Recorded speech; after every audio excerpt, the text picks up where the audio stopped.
They are the lived reality of our neighbors, and they are human rights violations. But I also come before you to share the work that is happening in resistance to these injustices. Because here in Chicago, we are taking concrete steps through executive orders, local policy reforms, and community organizing to ensure that our city protects all of our people. We have reaffirmed Chicago as a welcoming city, a welcoming city that was birthed by the first Black mayor in the history of the city of Chicago, Mayor Harold Washington.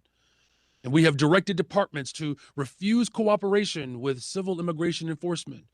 We are developing community-based alternatives to policing, expanding access to mental health care, investing in treatment rather than trauma, and working alongside state partners to guarantee that no one loses access to basic needs like utilities or housing because of the federal indifference. In Chicago, we believe that every resident, regardless of their immigration status, they deserve safety, dignity, and protection under the law. Our rapid response immigration teams are a key part to how we are making that belief a reality. And these teams are led by trusted community organizations who mobilize when there are reports of immigration enforcement activity. They work around the clock to verify information, prevent the spread of misinformation, and ensure that families know their rights.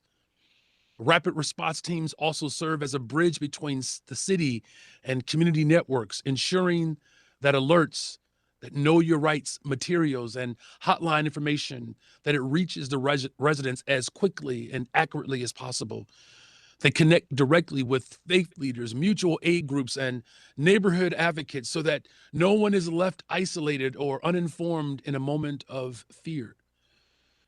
This is what it means for Chicago to live its values as a sanctuary city, not just in words, but through coordinated action that protects our neighbors, strengthens community trust, and reaffirms that every person belongs here.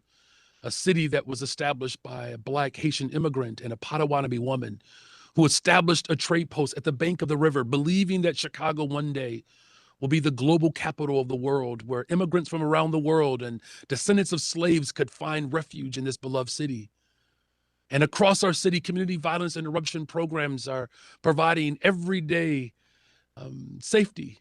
And we continue to grow these relationships in the spirit of those who established this city. And these are credible messengers, people who know our neighborhoods, who have lived through the same struggles, working to prevent conflict before it starts.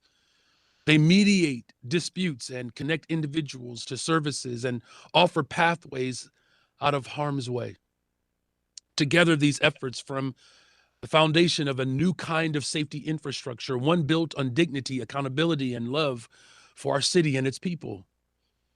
We cannot do this work alone, though.